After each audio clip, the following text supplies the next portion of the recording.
Bafuna lixolise igcokaka ngokugambukela endabeni zomculo ongasekho uFihlezakhe umfoka Mnomiya. Nginibingelele ngiphinde ngamukele kuyo le channel yami ehamba phambili radio inkeze lami igama mfezeke ututhuka wakho malubathi la sibona amagumede. Mawukuthi usemusha la ekhaya sicela nje show ukuthi uyasubscribe, ungakhohlwa ukucomment nokulike nokushare okukhulu kunakho konke. Lize fakele isicwacicwa elisha emndenini kaFihlezakhe Mnomiya owayengumculo wamaskandi ongasekho ngesenzo salo sokubhala ku Facebook ukuthi wayegibite nentombi ehostel elaziwa nge-17 emlazi. Umthandeni igcokaka elisha umfoka amanqele uvuke ekuseni ngesonto wabhala ekhasini lakhe lika Facebook ukuthi uzama Zulu Dlama Mthalane ongumothulo wehlelo lamaskandi njalo ngolesihlanu ku-YouTube umbuso wamaciko wathi kukhona la amazela khona. Wathi unkosazana Mthalane wayegibite ehostel esemlazi wathi ubhale wathi le ntokazi yayegibite noFihlezakhe Mnomiya umthandeni ayemgidela ongasekho emhlabeni. Wathi kodwa manje uyamangala uma esehlangana nabantu abayizitha zakhe kumhlasela. Ngimazele emlazi 17 wathi ehostel yena wayemuhle umntana umuntu ngaleso sikhathi lo sisi wayegibite nensizwa yasemakhabeleni uFihlezakhe Mnomiya. Abaningi bayazi yayengumngani wami omkhulu ngisafufusa kodwa ngeshwa ke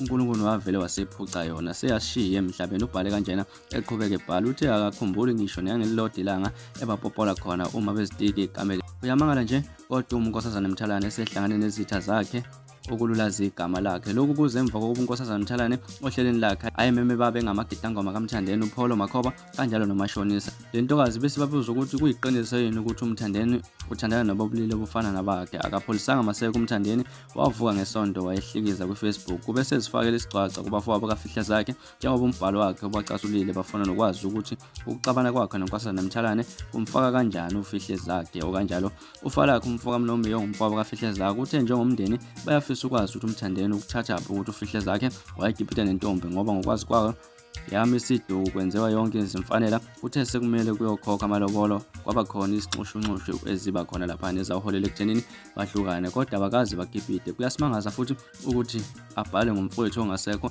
alulaze igama lakhe enkundleni yokuxhumana. Ulithathaphi ilungelo lokufaka isithombe sikamfowethu ku-Facebook engakhulumile nathi njengomndeni kuqhuba laphana uFalakhe. Uphinde wathi bafuna umthandeni axolise ngalombhalo wakhe ngoba ucekela phansi igama likamfowabo ngoba nakhe engasekho kuzoziphendulela. Imizamo yokuthola uZulu Dlama Mthalane ayiphumelelanga kanti nomthandeni ucingo lwakho belingabanjwa kwaze kwashaya isikhathi sokuba kushicelele. Nganza kwethu bekulona udaba benginika lona namhlanje kwesingeze. Ngifuna ukuzamela ukuthi ngabe kuthini okwakho ukuphawula ngalolu daba. Hlangane ku-comment section sibhunge ngalolu daba. Niphathe kahle nganza kwethu nibe nosuku lomnandi. Ngithanda kakhulu.